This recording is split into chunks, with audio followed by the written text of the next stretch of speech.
This is episode 364 of the Board Game Barrage podcast, a podcast about board games, the latest hotness, how to have fun with your friends, even when you're losing. Mark, who do you lose more to, me or Neelan? I mean, I can tell you that. No. Don't use data. Yeah, podcasting is about hot takes, not data. Yeah, it's about gut feeling. It's about going with the flow. Who do I lose more? I don't know. I honestly have no idea. I think it has to be Callan. My perception is that truth. My perception is when the three of us are playing a game. Yeah, Mark has the highest win rate, then Callan, then me. That's my. I mean, without looking at the data, that would be my.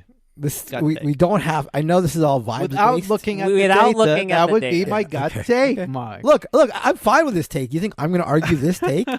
I love your take. Without looking at the data, I would also say that Mark is trying too hard in the games that we play. Yeah. That's without looking at the data, so I can't verify that, but could be verified. With my eyes. Yes, if That could be interesting, Mark. If you can find specifically only games where just the three of us have played, like I can do that. Absolutely, that will be no. Don't give anyone what they don't say these. We don't want to know. Listen, the confidence must last. You know what I mean? I have fear that with the data, my confidence may be shaken, and I need the confidence to keep going. I understand. Today on episode 364, we will be covering board game mechanisms. Some may say we just say whatever the hell we want when we hit record, but others may say we prep studiously for this show. We're going to be talking about some of our favorite combat systems, some of our favorite card draw mitigation games. That's so nerdy. We're going to be talking about some of our favorite card draw mitigation. Yeah. Like, we could have debated the whole topic to this, really. Like, if card draw mitigation, that's what the people want to hear about. It's like someone from work listened to the show recently, and they're like, wow, you're a completely different person at work when you were on the show. And I was like, okay, respect. Let's not get into it. We'll have to go to Patreon to get into it. But before we do that, we're going to cover the games we have been playing. Neelan is going to cover Rolling Deep, currently on Kickstarter, and then he's going to roll deep by covering an extra game called Eureka, because he's so joyous. Deep. Oh, deep. I will then cover a game that I did not know how to pronounce until Neelan taught me. dnup. Oh, we should ask Mark. Oh, Mark, how do you pronounce this game? Yeah, I guess I was saying dnup, but I was trying just not to say it. Oh, you were... I try to communicate it through text solely. Yes. Try not to ever say that game's name. We assume it's down up, but we would not read a press kit even if you sent it to us publicly. dnup, a hot small box card game from the Japanese designer who brought us Scout. Oh, I don't think I realized it was the same designer. That's very funny. Yeah, what do you mean? And okay, then no, that's Mark is going to slow us down and heavy us up, fatten us up. That's right. With Grinivil, a heavy game for serious board gamers that you want to live here. Serious board gamers only. You can skip my second if you're not a serious board gamer. I feel like what I just did, unfortunately, is like you guys told me what you were covering, and then I took some of the jokes that you prepped and then just said them all as a monologue. I'm out of practice. I've been missing. I got to give you guys the juice. You know what I mean? So, Neelan, what's going on with Rolling Deep? What, you're on Kickstarter again? Yeah, well, okay. I should say up front that this was sent to us as a preview copy by the folks at Bitewing. This is currently on Kickstarter. What I have is a prototype copy, so it's not production complete, but it's a pretty advanced prototype, I would say.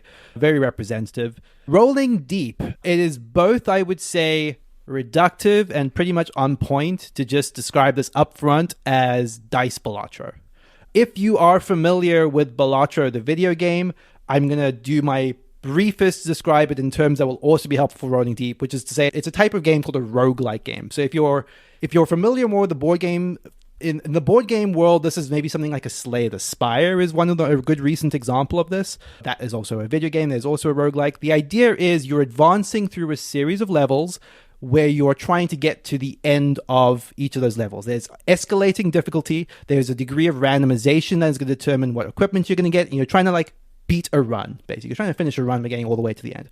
The way that works in Rolling Deep is you have 15 levels divided into 5 chapters, so 3 levels each, and you have a number that you're trying to hit as your target. So let's say level 1, simplest level, you're trying to hit 6. You do that by rolling 3 dice. Now, at the top, I want to say these dice, guys, like feast your eyes on these things. Look at these big chunky plastic dice. These are like delicious. They're babies' toys. Exactly. They kind of look like babies' toys. I love them. They're great. They're like fun to roll. They're awesome. And what you're going to do, they have just like basically zeros, ones, and twos, like very simple faces on the sides. And you're going to roll them and be like, okay, either commit to that roll, in which case you score it. So let's say I roll a 0, a 1, and a 1. I could score 2. Now, that is, a third of the way on my path to 6. I have to get there in 3 rolls. So I might choose to score that result. Next turn, I roll a 0, a 0, and a 1. Now I'm getting a little bit worried because now I'm only 3 on the way to 6. So now I have the option. I could spend a reroll token to like reroll one of those dice. I only have 3 of those reroll tokens at the start of the game though, so it's a limited resource. Or I can just commit to it and see what happens in round 3. Now, all of that would sound really, really basic, except for the fact that at the end of every level, you're accumulating some amount of gold, and then you go to a shop. That shop is going to give you cards, which you then can use to either upgrade your dice or get equipment. And this is kind of where the real magic of the game starts. First and foremost, if you're upgrading your die, you're doing kind of like a dice forge mechanic where you're like literally prying out faces of the dice and like upgrading them. So like, you can turn your 0 into a 2. Now you have a stronger die. You could be getting equipment that will say something like, okay, if your total result is between, 0 and 1, then you're going to add 5 to that result or something like that. You could get different amounts of equipment that combo in different ways. There's a system that is the mushroom system, which are like sort of single-use benefits you're adding to each of these result tiers. So like if I say, for example, have 3 mushrooms in my 0 to 1 tier, and I get a 0 to 1, I boost my score by 3, but then I have to spend one of those mushrooms. And there are cards that might add mushrooms to those rows. There is equipment that might ping off of those mushrooms. There's ways to combine the results of different rows. And it's hard to sort of convey like how much sort of comes to bear once all of this equipment is in play, because that is just like what you might acquire on like the first couple of levels. Remember, there's 15 levels of this. So by the time you're rolling around the end, you're doing stuff like, okay, I'm going to roll a 3. That is going to trigger 10 mushrooms, which means I add 10 to my score. This triggers this row and this equipment, which means that because I got a double in the die, I'm getting another 5 to my score. That also triggers the row below because of this equipment I have, which means I do this. If I re-roll this die just to get the specific thing, then I might trigger the next. It's stuff like that, where you'll just have this like incredible engine of like comborific magic that's going on, to the point that by the end of a run, you're trying to, with your basic 3 dice, trying to hit scores of like 50, to win. So it really, really, really escalates. Again, if you're familiar with Balatro, you'll get this idea that what you're playing at the start of the game is a pittance compared to what you're doing towards the end of the run. It is really quite spectacular. Like it's really well implemented. It seems really cleverly balanced, and every time you sort of hit on one of these combinations of equipment, it just kind of feels like you're like cheating the game. It's like beautifully broken in a way that kind of feels great, but it's not like that all the time. Like one of the natures of this genre is there's a little bit of RNG rolled into what equipment are you going to get. How are you going to build at your run? Are you going to get the right combination of things that works together, or are you not? So there's a decent combination of just having runs that you're kind of either just nothing's quite coming together, or you're just clawing yourself over the levels to survive, or it's a foregone conclusion that you're going to win because you're just like so ridiculously overpowered. And even in cases like that, I've never felt like I was having a bad time, because the basic process of rolling the dice, triggering all your equipment, upping your score is just at a baseline so satisfying.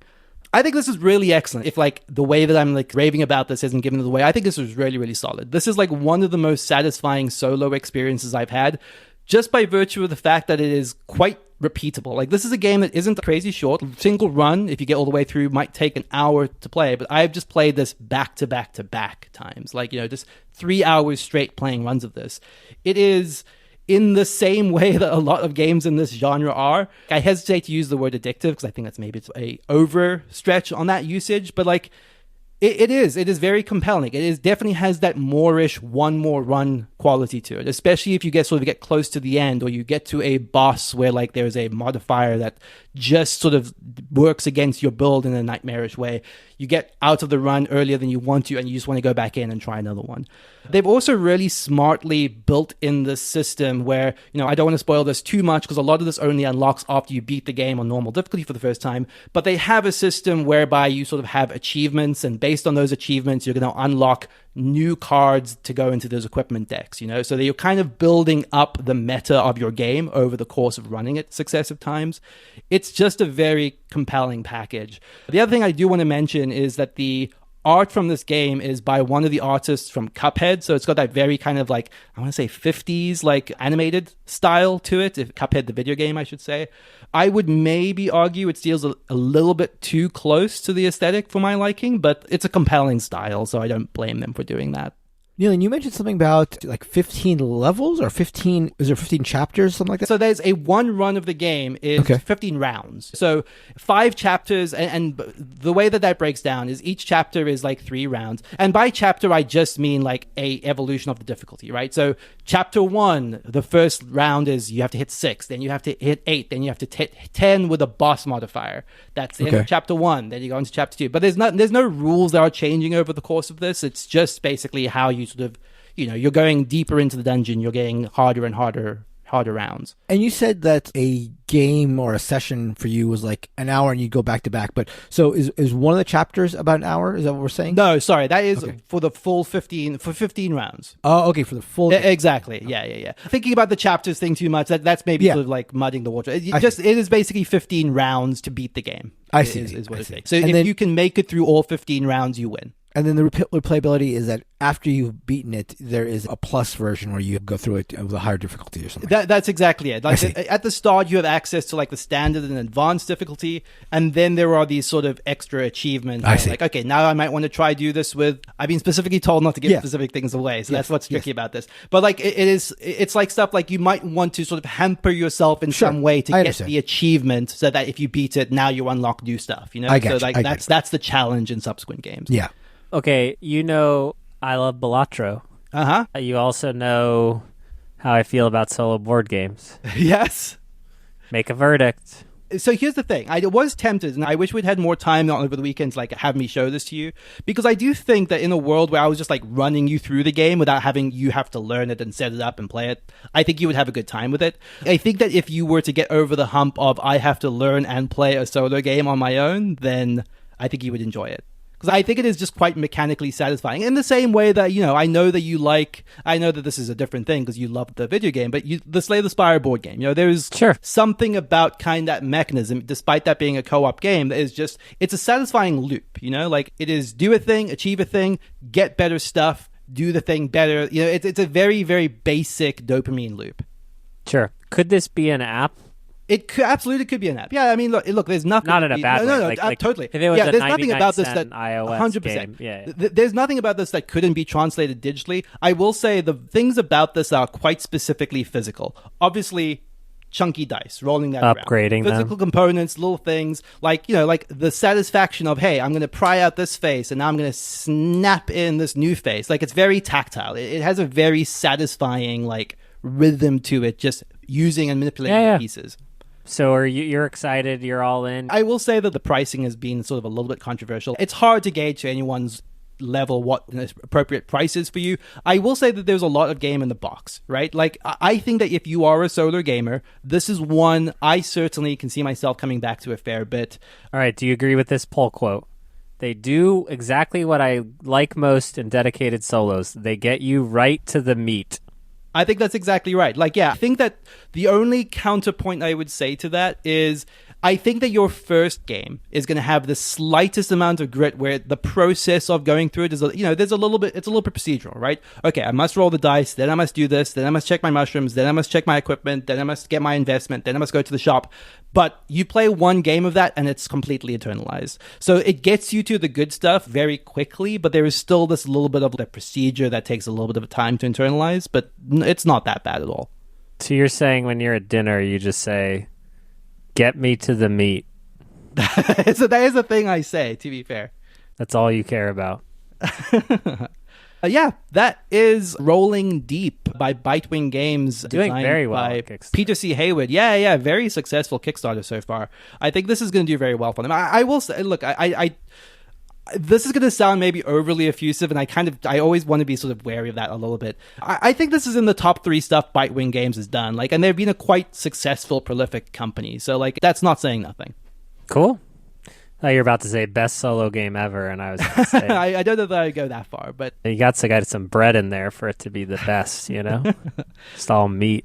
So then the other thing I want to talk about real quick, and I don't want to make this like an extended review because I don't think I'm necessarily going to have the time to justify it, but there is another game on this Kickstarter, and it is kind of weird that in a Kickstarter that has a Reiner Knizia product, I think the one that is kind of the big winner here is Rolling Deep, is not the Reiner Knizia game, but Eureka is also a dice rolling solo game that is part of this Kickstarter.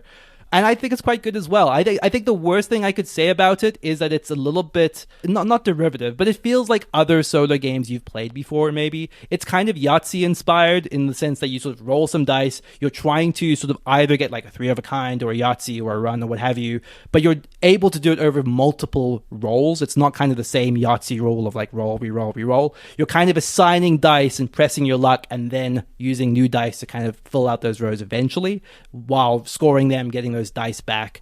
It's interesting. It reminds me a little bit of some of the, is it Anirim, the Oniverse games? Like, yeah, it feels, it's got like, it's that adjacent in terms of mechanics. It doesn't feel quite as cute and quaint and concise as that, but it also does the My City thing where it kind of has a campaign where it's unlocking new mechanics and new components and little things over time, which is cute. That's the structure I like. I've actually been really enjoying it. Games of it take like 10 minutes, so I'm going to make my way through all of the missions that they have, which I believe are 25. So yeah, that is also Duel Light. I think it's good, not amazing, but again, Rolling Deep is the star of this one. That is Eureka by Reiner Knizia and Rolling Deep by Bitewing. All right, so Nealon and I had a chance to play Down Up, dnup, dnup. Who can say? Probably the designer. The Japanese name is Revolve. Should we make a pact to only refer to it as Revolve? Yeah. No, that's rude. We would never do that to our friends at whatever publisher at Amazon.com that we purchased this from. All right, this is the latest small box card game from the designer of Scout. I also can't say his name. Kahino? No, I should know how to pronounce this, but I can't. I apologize. This is a small box card game that feels quite similar to me to like a hybrid of Fuji Flush, Scout, and Linko. Have either of you played Linko by Kramer and Kiesling? We were trying to figure this out on the day. I don't think I have. It's quite good and probably a little like undervalued in the current era of these type of games having a resurgence. Sure. Anyway, in dnup, you have cards in your hand. You can move them around in your hand. That is like one difference here. But there are 2 values on each card. But when you pick up your cards, you cannot flip them. So you may have a card that's a 2 at the top and an 8 at the bottom. But whatever way you pick it up is the way that you are stuck with it. And you are playing sets to the table. I might play 2 2s. Again, it doesn't matter where they are in my hand. And then Nealon can either try to compete with me on a set of 2, or he can start a new number of sets. So you can only play sets of cards. So he could play 1-1, or he could play 4 of 2s. And that's fine. And then we keep going around the table. Mark, if you want to compete, if you want to send some cards back into our hands, because you're trying to shed cards, you could play the same amount of cards as one of our sets, but of a higher value. So if he played 2 2s, Mark could play 2 3s and up. And by doing so, that would force Nealon to re-pick up the cards back into his hand, but he would have to dnup them, meaning he would have to rotate them. So instead of them being 2 2s in his hand, they would be dnupped, which means they would be flipped over. And so now they have different values on them, and they're not a matching pair anymore. Other things that you can do on your turn is you can add a value of a card to someone else's set. So if Nealon has a set of 2 2s, Mark, instead of playing a set in front, you could add a 2 to his set, which is helping you get rid of cards, and it's strengthening Nealon's set. If it ever gets all the way back to you and there's still cards in front of you, those are discarded out of the game. So that's how it's sort of like Fuji Flush, in that you're kind of cajoling each other a little bit to either help someone or knock someone else out, and then you're just hoping that it can survive till it gets back to you so that you could get rid of cards. In addition to that, you can just dnup your cards if you don't want to play a card, which is just rotate your entire hand of cards. Very simple. I can't remember if there's another thing you can do on your turn. You're just trying to get rid of your cards. The first person to get rid of all their cards gets 2 points. two letters in dnup. DN and then no, Mark, this is not literally the points are the letters DNUP. That's real. Okay. Everything I've said is real, but that's especially realer. And then the second place player to go out of cards gets one letter of dnup, and then whoever scores, I believe, 4 points wins the game. We played this first a lovely time. Like a lighter weight, not as heavy as Scout, but still funny and silly game. Really enjoyed it. We played at 3. My guess is our preferred player count as Board Game Barrage will be 5, and the preferred player count for like normies who don't like talking to the people they're playing games with would be 4. The more people you have, the more like different overlapping sets that are going to happen, and the more you're going to be like, bro, don't do that, or help me, or hurt him, kind of thing. Because the meta game, even in our 3-player game, got to a point where there was a round where it was like, okay, the only way that the game would proceed is if Nealon could pick who got first and who got second very specifically. So you're trying to block certain people very specifically in a sort of pseudo game of diplomacy, except it's much lighter and it's called dnup, aka Revolve. Nealon, what did you think? I thought it was very good. It's funny, that thing you just mentioned about the way that the points work, it's actually weirdly simply clever in the fact that if you win one round, you're getting 2 of your 4 points. So after game 1, there are already stakes on the table, right? Of this person cannot win again. That's true, which is clever. But I think that is where it really shines. It does feel a little bit more... it reminded me, it's funny, I don't even remember the specifics of Cross Carriot or Dealt, but like it reminded me maybe more in feel of that, where there is this sense very quickly of like, oh, we have to stop this person. Like this is the person that we are now targeting now because they are 1 win away from winning. And it does give you more agency to do that. Like you said, you can add to someone's hand, which then could then be countering, Kellen having the 3 cards he has, and he has to pick them back up again. It's very clever. And I think that the way that the cards flip also gives you a lot of very clever plays you could do. Like sometimes you want to play a card down in the hope that someone will beat it, so it comes back to your hand flip because now you've built a stronger hand. It was kind of deceptively clever in ways I thought was good. Like we've played a lot of these kind of small shedding card games recently, especially, and I feel like this was one of the ones that kind of stood out to me. I liked it a lot. Evoking Crass Carrier or Dealt, Nealon, is a throwback. I'm very excited. I'm reading reviews of Crass Carrier right now, and there is a 2-star review that says cheap knockoff of Scout and the rules make no sense. I think this is rage bait for me as it came first. I think, to be in the company of these games, it is funny because it would probably be fun to do a big drag out of like 20 of these and try to like stack rank all of them, because it's sort of like you definitely don't need all of them, but on how would you do trick taking and shedding, because even the delta between trick taking and shedding I don't find meaningful. So it wouldn't be like I need 5 trick takers and 5 shedders. Right. It would actually be like probably broken out by player count and then by like an axiom of maybe party to like strategy. And then it's like, okay, I want 1 per or 2 at most 2 per quadrant of that. And axioms and quadrants, some math people are going to say that's not what an axiom is. That's not what a quadrant is. But it's like, at 3 players, what's the party game one? What's the strategic one? And then kind of work up. And this would definitely be more in the silly party and likely in the higher player count tier. But again, that's a fun. I love that, like a little Seas of Strife, or even again like Fuji Flush, which is like maybe even off the deep end of silly. I think maybe for me, I need like light, and then I need like party, and then for many people, they don't even need a quadrant for party because they've never been to one. All right, that is dnup. Mark, you should play it. I have not on BJ. Played it. I've only played BJ. Mark. I'm a child of technology. What can I say, Kellen? You're not a child anymore, Mark. I'm a child of hard technology. You wouldn't even know that the cards have like half-cornered and half-round bits. Are you serious? Yeah. I'm missing that? You wouldn't download a car, would you? That is dnup. It's great. I'm excited to play it more. Mark, it's over to you to... Let's go from... Take us to... Grinivil. Yeah. Yeah. Where we're going from what? We're going from fun. Yeah. To some other kind of fun. Okay. Yeah. But we are going certainly from light to heavy because Grinivil, which I guess it's different axiom quadrant. It is obviously. different axis. Yes, we're working on a whole different quadrant here.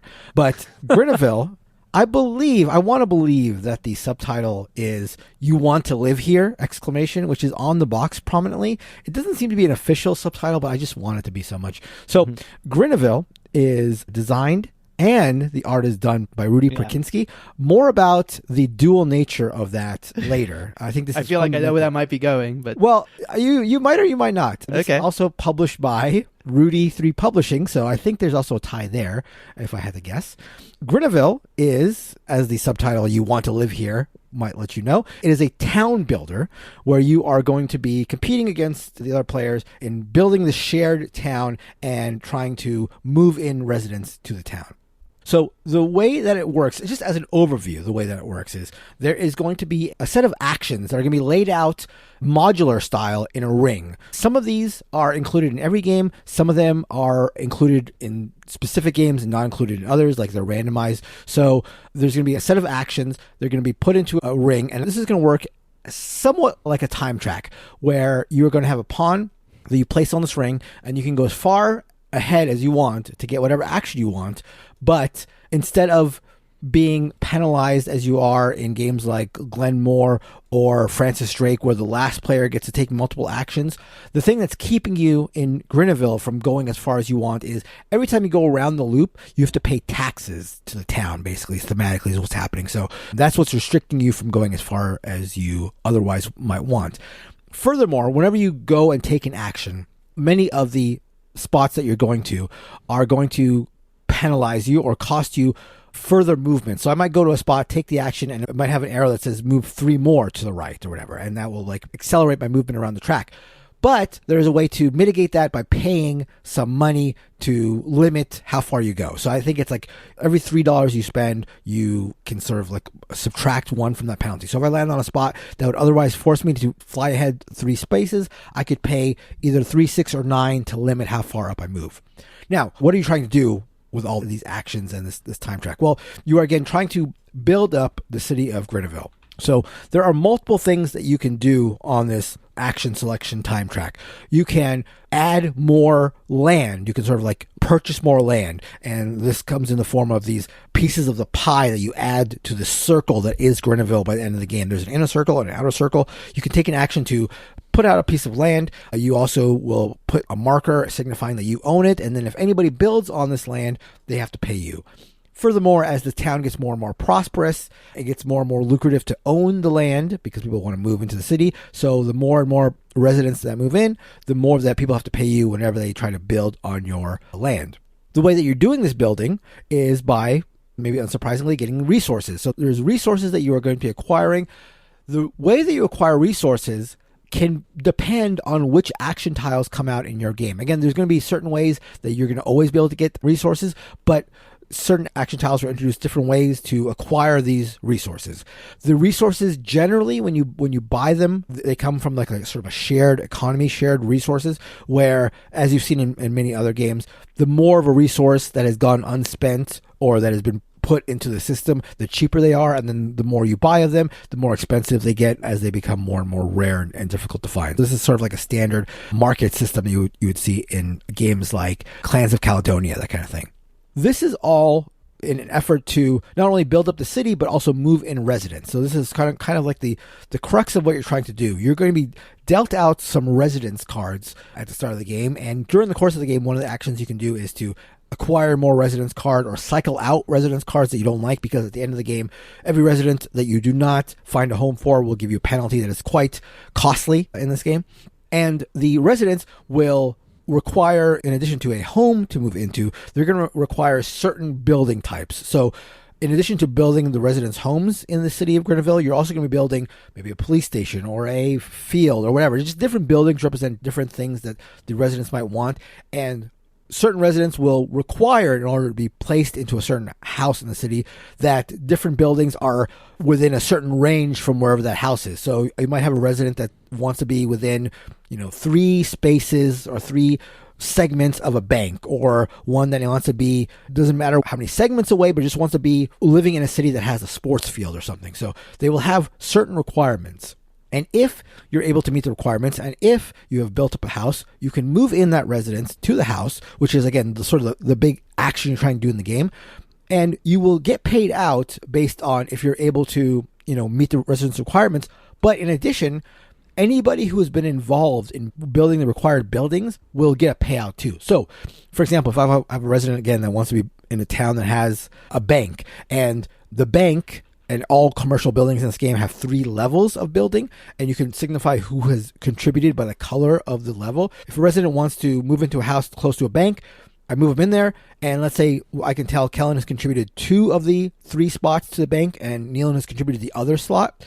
They will get a payout based on how much they've contributed to the buildings that the new residents require. So it is a thing where you're constantly looking to see if other people are working on buildings that your residents need. If not, can you start them and hope that they help you, because time is sort of an essence. Although this game can run long, it is not a game where you necessarily going to be able to do everything you want to do. So it's very much a game of shared incentives and keeping an eye on what is being built and what people are doing throughout the course of the game. And so you're going to keep doing that until a certain number of residents have been added to the town of Grinivil, and then you'll score. There's a bunch of other things you're going to be doing. You're going to be building roads, which are going to pay out in certain ways. You're going to be planting trees. Residents will often, when they move in, reward you for putting them in a house that is a mixed lush forest. There's going to be plenty of things you're going to be trying to build, and actions you're going to take, and just a lot that is in this game of Grinivil. On that note, and on the previously mentioned, the fact that Rudy Prasinski was the designer, the artist, and the publisher of the game, this game has very, very, very strong mad scientist vibes. Like, I think most of us have met somebody in our time playing board on games Earth. and on Earth. and on Earth, on and Earth. Yeah. talking about board games and whatever.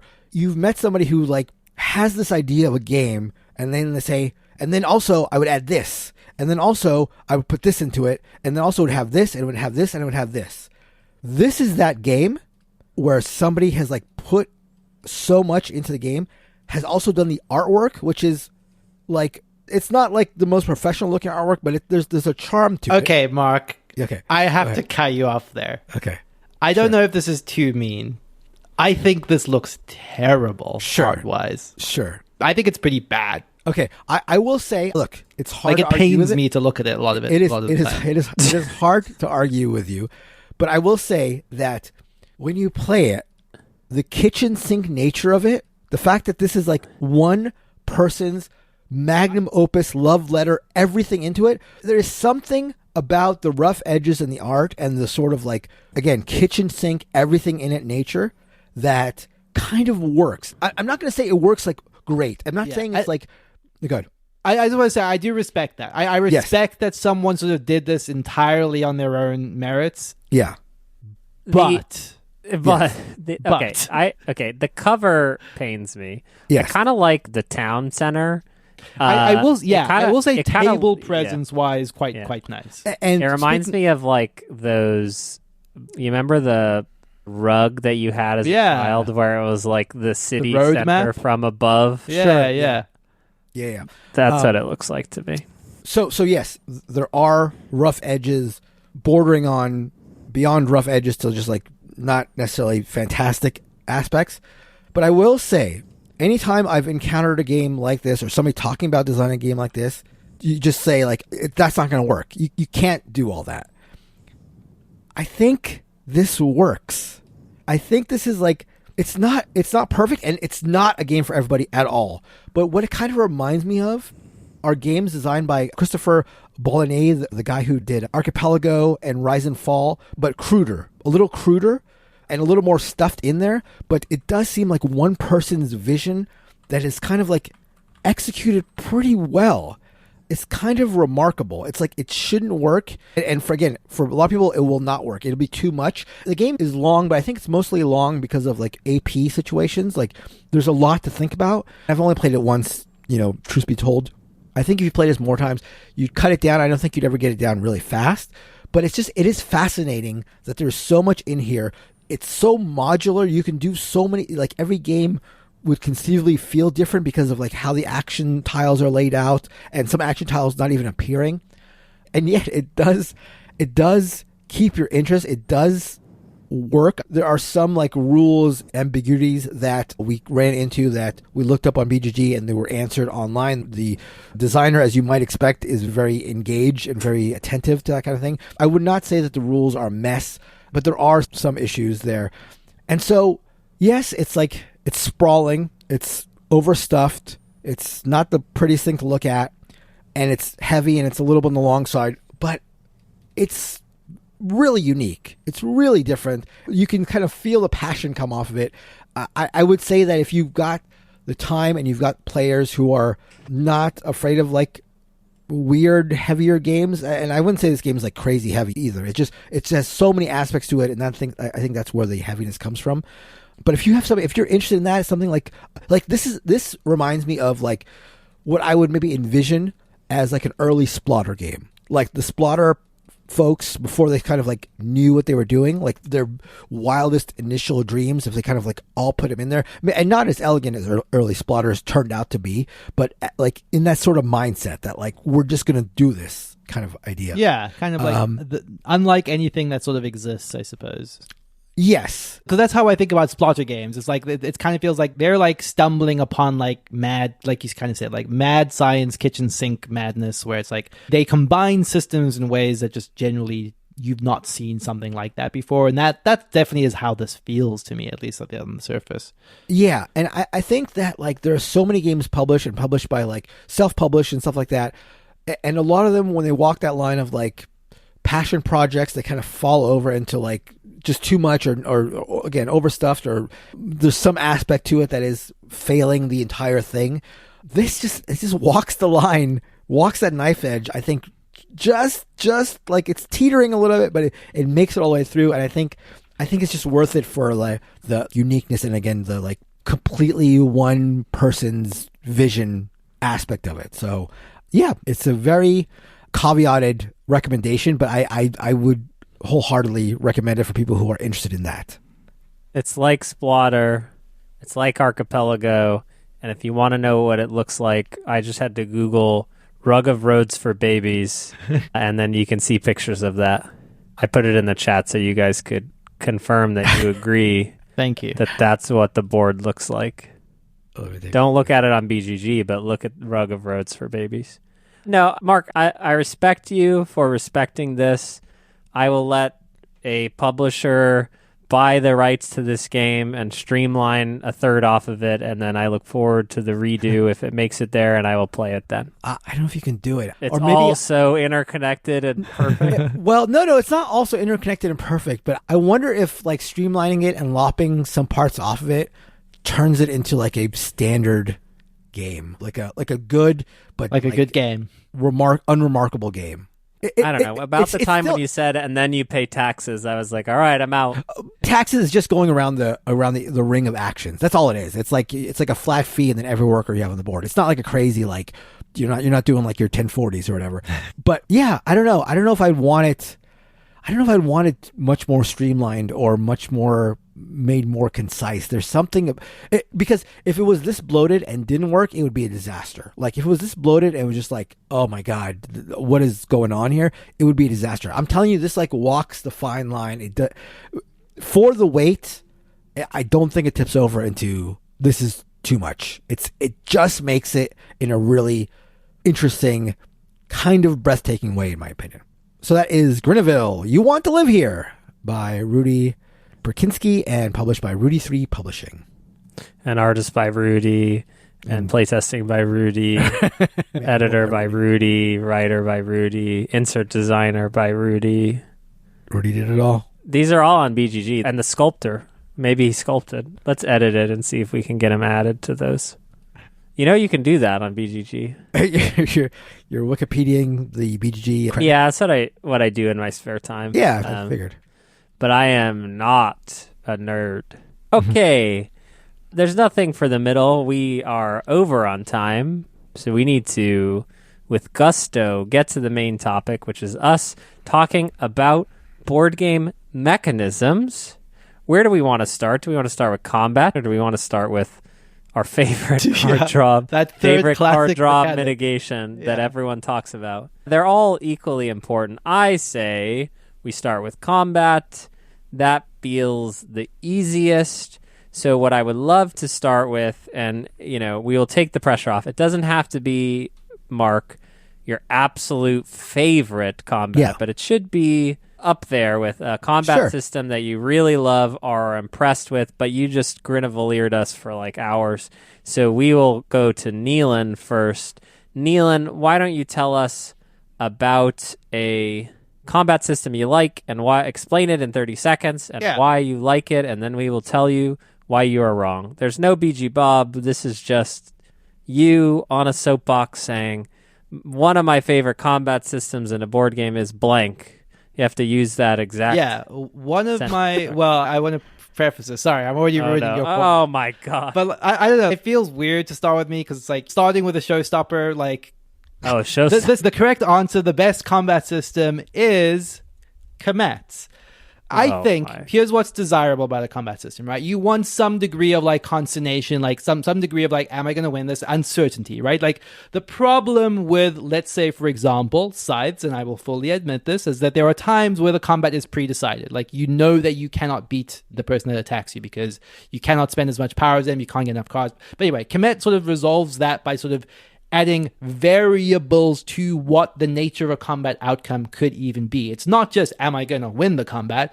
It's, am I going to win the combat? How much am I going to lose in the process, right? It separates casualties from victories. And it does that in a sort of fully-ish deterministic system whereby everyone has, a hand of 6 cards. They choose one of those cards to play, and then you no longer have that access to that card until you've now gone through enough combats that it cycles back and you refill your entire hand. So there's some degree of like, you can't just use the same card every single time. There's some element of like, based on what previous people have used, you go into that combat with them knowing, okay, at least I know they don't have their like maximum casualty card. So there's some element of like determination that depends, like how many battles they've been in, determining the success of future battles, that sort of thing. And it does not just resolve to luck of the draw or rolling dice or anything like that, which, look, I love dice combat in the right context, but it has inherently unsatisfying moments baked in. All right, Neelan, in Kemet, you have the 6 cards, you've used one in one battle, you're deciding when to use your best card.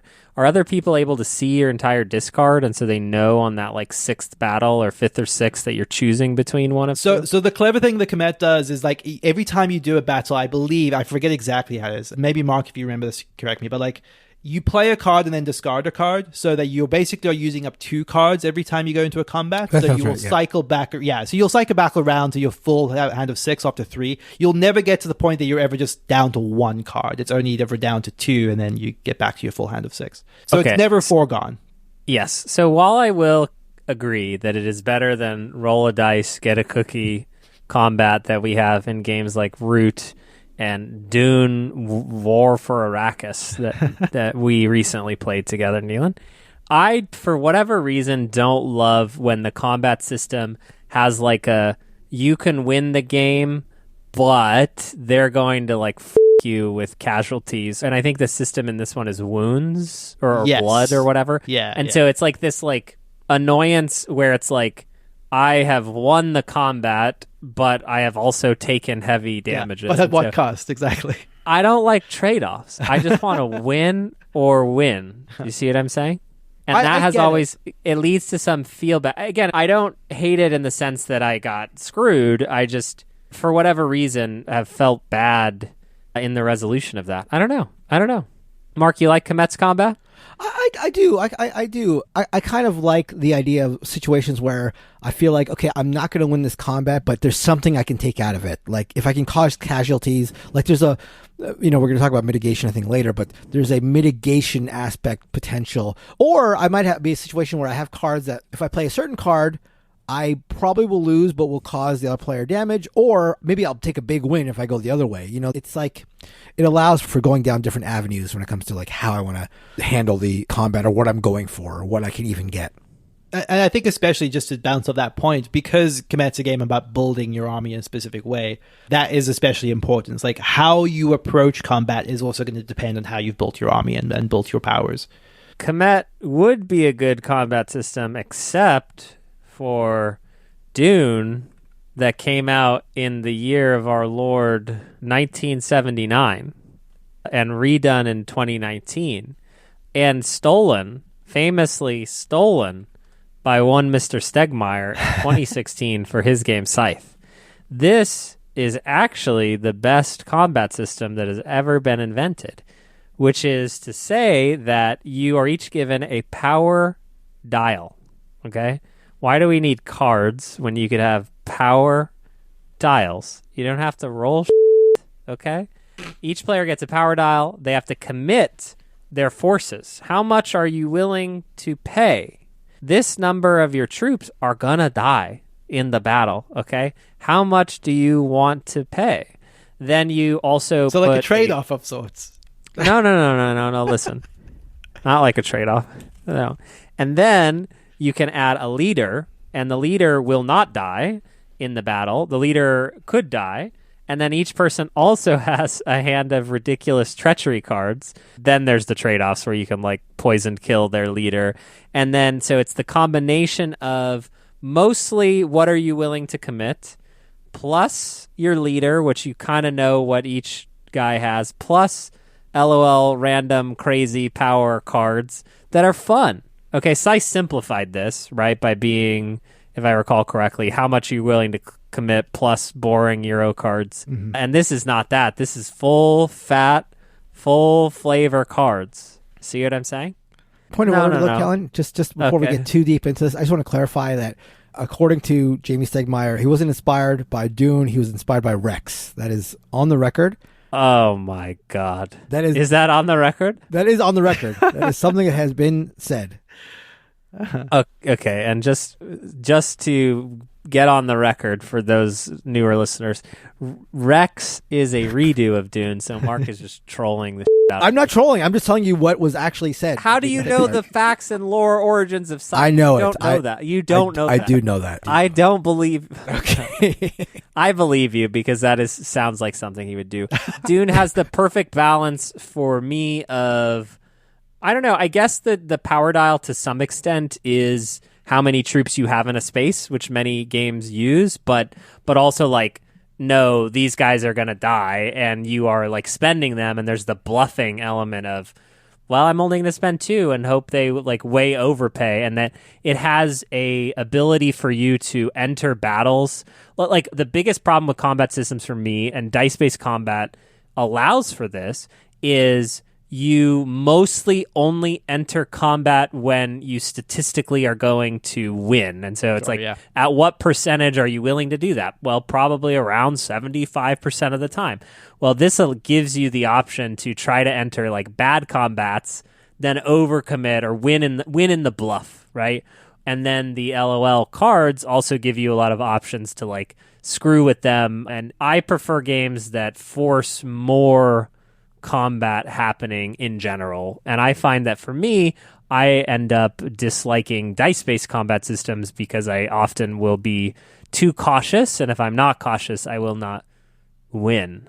Mark, what you got for us? Fun and interesting combat system. Yeah, so I'm going to steer away from cards, I'm going to steer away from power dials, I'm going to steer away from even dice when it comes to combat systems.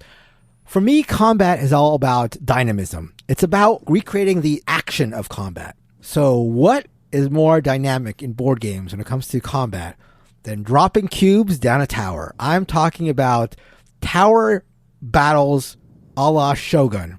Amerigo was a Euro game that used it, but I'm thinking specifically here of Shogun, where if you are in a battle with someone else, you're taking your cubes representing your soldiers, your armies, versus theirs. You're dropping them in a tower that has baffles that it could potentially keep some of the cubes baffles?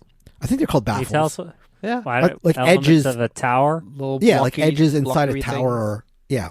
Is this a board game term or a tower term? This is a construction term. This is an architectural term. So you drop the cubes in. Some of the cubes get caught in the tower, and then the rest fall out. And then the number that have fallen out determine how many troops were actually in the battle. And then in Shogun, you subtract 1 for 1. So if Kellen might have 6 of his cubes involved in battle, Nealon might have 5. But when you drop them in there, some of Kellen's get stuck. Nealon's goes down, and now Nealon has say 4 of his cubes, and Kellen only has 2. And then in Shogun, you would subtract 2 of Kellen's, subtract 2 of Nealon's, and Nealon would have 2 troops left. And then it also has this thing where, sure, it hurts then, but you also know that some of your cubes are still in there. So maybe on a subsequent battle, you go in a little underpowered, knowing that you got some people in reserve that might drop out and help you out. And I just think that there's probably some way to recreate this with dice or whatever, but I think just dropping the cubes in the tower is such a cool, fun moment, and it does have a randomized, who knows how things are going to turn out, and you sort of feel like you're in control, because maybe if you dropped them over here on the tower, they would have fallen out, and who knows, there's some level of excitement and agency, even though there's no way to actually have your agency. There's no way to drop them in correctly or whatever. So I always found that to be a very fun way to deal with combat. There's something I love about the system, which is we've spoken before, the idea of dice with memory, right? Over time, you can sort of tell how the odds are changing or growing in your favor. If the cubes aren't coming out now, then they're coming out later, so it kind of makes up for that.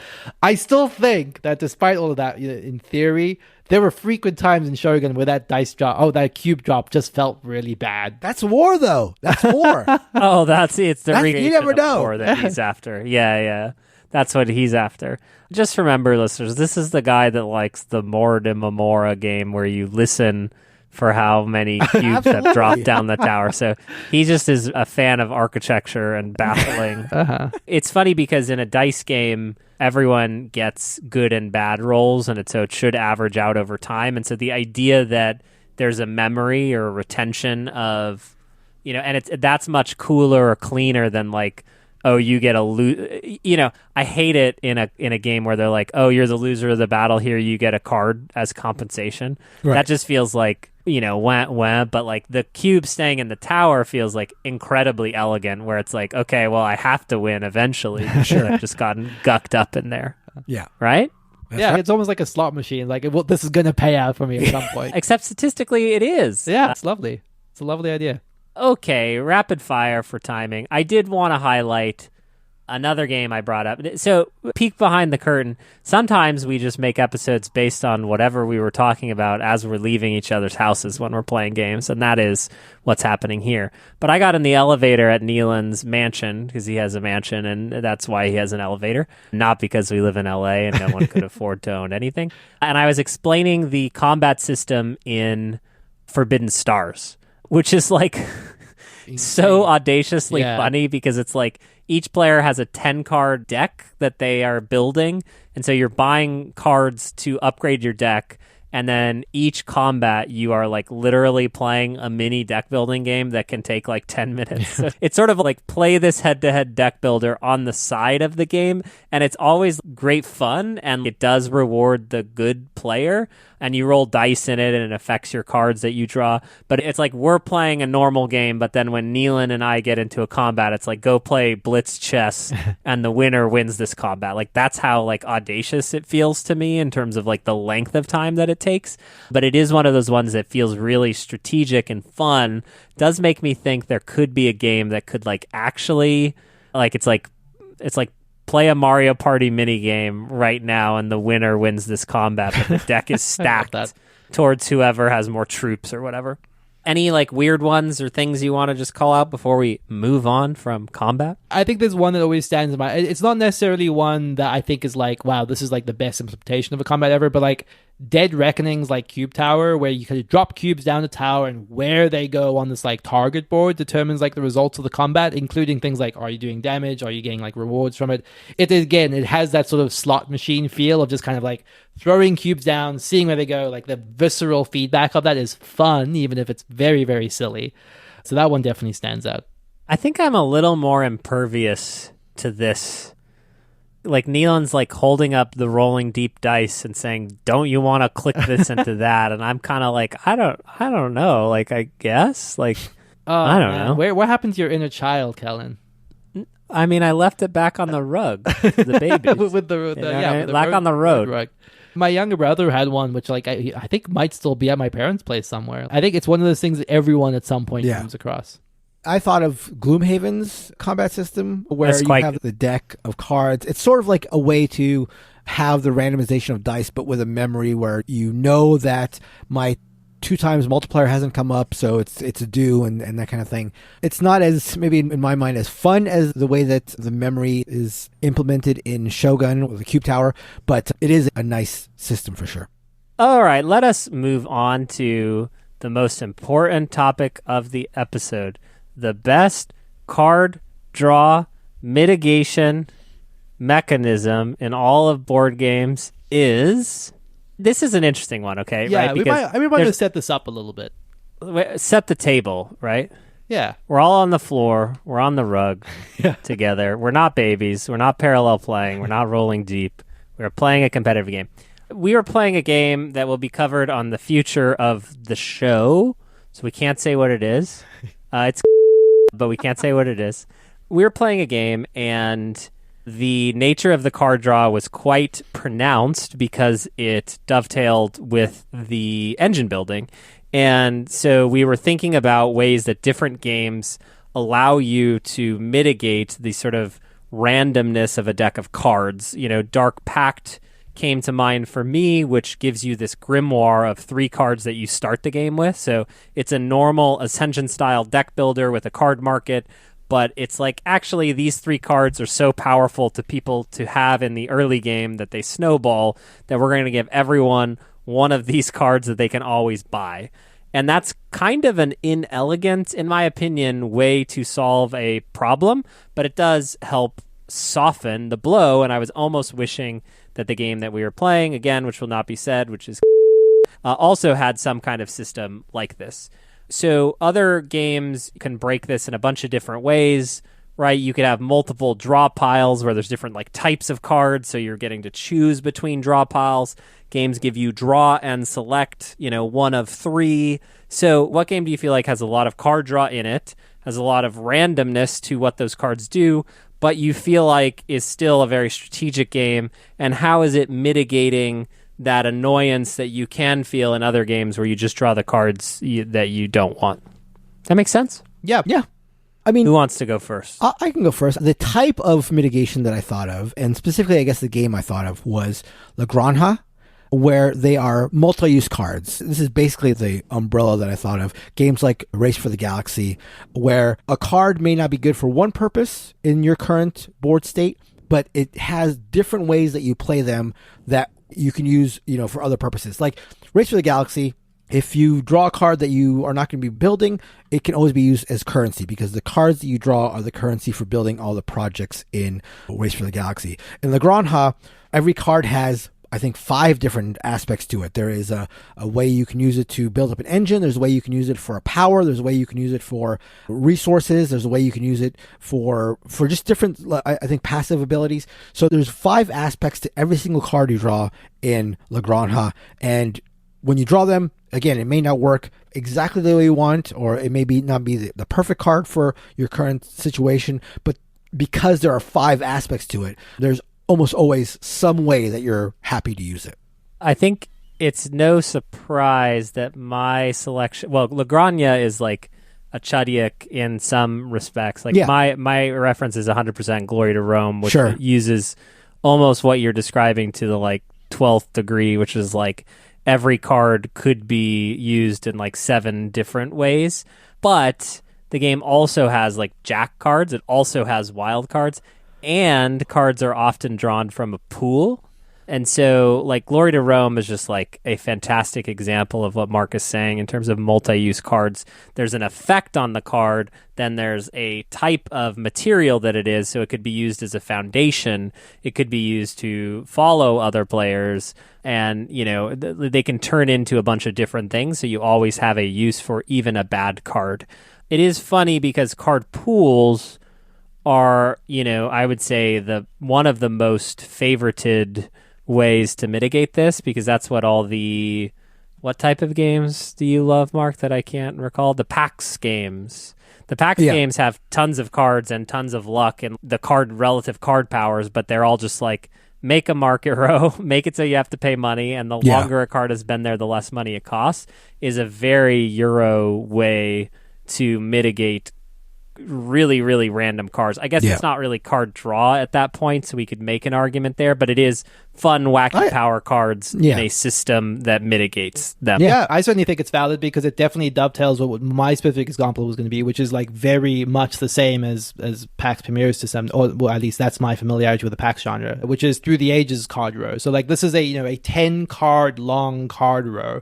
So you have, maybe 1, 2, 3 turns ahead of when that you'll even want to pick up that card, you have some sight of how it's coming down the line. But it's also not absurd that you would pick it up when it's at its most expensive, because what it's costing you is actions. Now, like, action economy in Through the Ages is everything, so whether a card is worth snatching up for 3 actions when you have, let's say, only 4 actions on your turn is very debatable, but that is the core of the entire strategy in Through the Ages. It's like, when is this card valuable to me versus when do I think it will be more enticing for my opponent? Because at the end of my turn, it's going to slide down and get maybe slightly cheaper in actions. Do I have time for it to get back to me 2 turns from now, in which case it'll be slightly cheaper, or is it vital that I grab it now when it's going to be at its most inefficient in terms of action economy? I think it's kind of brilliant. I think it is very much the core of what like Through the Ages' strategy is weighting cards in that way, and it does a really good job of kind of just mitigating the idea of like, there is still some element of, okay, if a card comes out early versus comes out late, where it's a card I desperately need or not, but this gamifies the entire process of gaining cards. It's funny because I typically think of card pools as like a annoying one of those like, oh, draw from the top of the deck or from this card pool of what people have discarded, as like just a cheat to make people not feel like they're getting screwed. And I agree with that. I think Through the Ages and these Pax games are more elegant than that. I think that's exactly it. Like, I do genuinely think like a card array is kind of felt like, this is how we mitigate this in the easiest possible way, but that's the end of that thought, It's the most dumbed down way to do it. But I do think that the way that Pax and Through the Ages do it, where it is such a vital part of the game, because like the cards are everything, that I think it twists it into something like different. Yeah. And then the only other thing that I just wanted to say here is that for whatever reason, when you can use the cards as money, so like specifically in Race for the Galaxy and like San Juan and in Glory to Rome, but it's a little bit more abstracted. Like when you can use them for money, that to me feels like the easiest, like, okay, I don't love this card, but it's literally the currency of the game, so who cares? I love that feeling. Yeah, like, I agree. And then having to make the choice of like, God, am I going to use this card to pay for something or am I going to use this card is so agonizing that it feels like about as good as cards can be. And remember, cards are better than boards. Any other interesting card draw mitigation? I don't know that I have an interesting one, but I'm just curious if anything else comes to mind for you guys.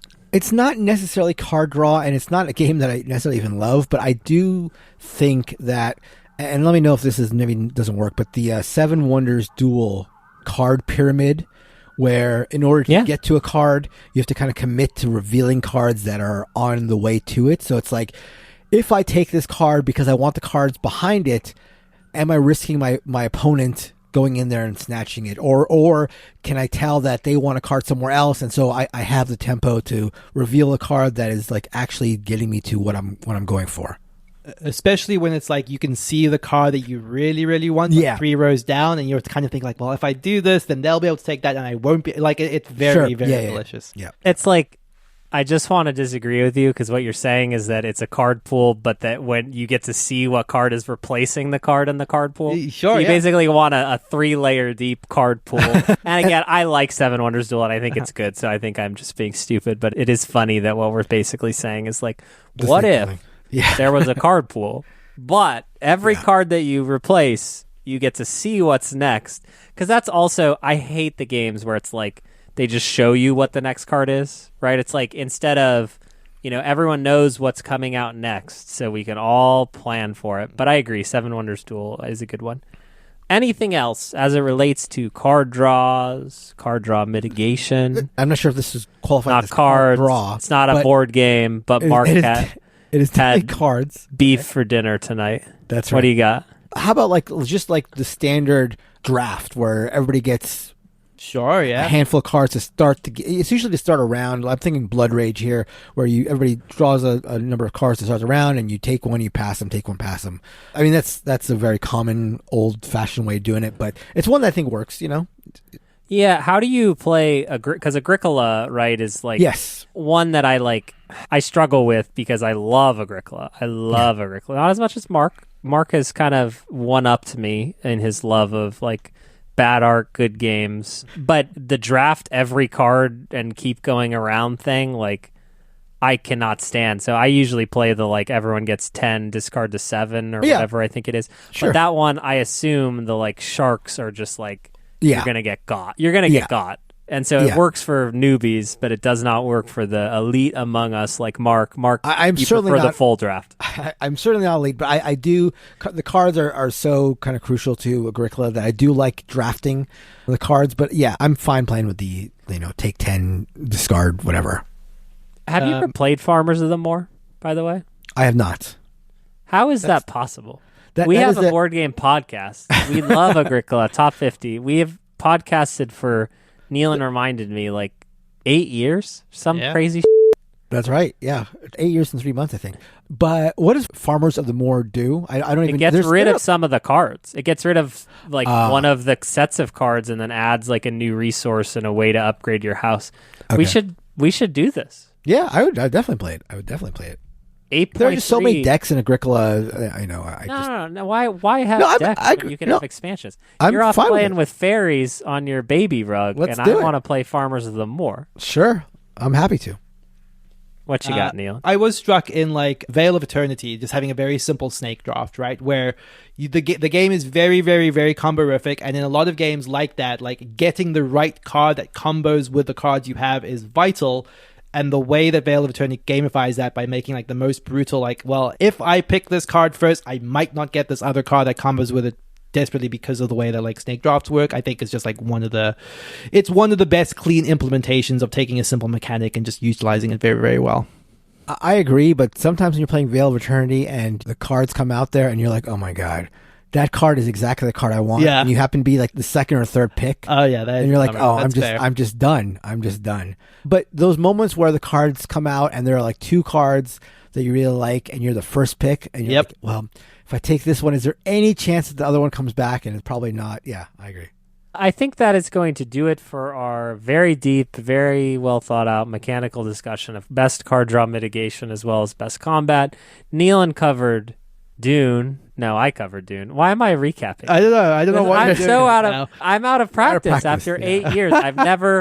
My name is Kellen. I've never played Farmers of the Moor, despite Agricola being in my top 50 the entire time. I'm just picturing you kind of like in one of those shows, leaning back. What did we talk about this week, everyone? This week we first checked in with Mark. Yeah. I took a class on how to give presentations at work. And you're supposed to use your hands. I told the guy, like, I'm a professional podcaster, so if you have a problem with what my face looks like, but you're like, wow, we really like your voice dynamics. Yeah, so I don't have to smile on this podcast, but I can still have fun, and I don't have to use my hands and do stupid things about gesturing up and to the right. Business is growing. The line moves up. Next time you're in one of those seminars, you got to walk in there with the Golden Geek trophy thing around your neck, the award, and then all the reviews that have been written about whose voice is the best. We're trying to figure it out because it's obvious that Nealon has the best voice. It's obvious. Sure. Then some of these reviews... I feel like that's something you just say, which I'm very flattered by, but I don't think many people necessarily like, hey, this is what's happening. Nealon, be reasonable. How many people, Mark, do you think have fallen in love with you because of your voice on this podcast? With me? Yeah. I mean, some high number, but not nearly as high as Nealon's number. That's right. I would agree that the number is very high for both. Yeah. Very high. And then just higher by 2 for Nealon. Yeah. 2 higher.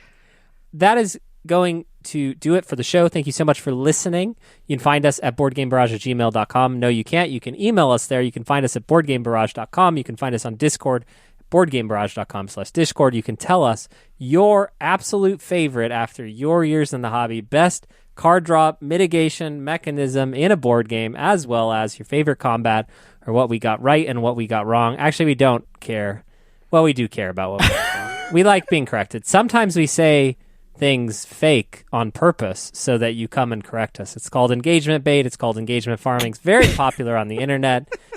If you're watching a recipe on Instagram and they mispronounce how to say lettuce and they say lettuce and they just keep moving on with no stopping in between, you have been got. You got.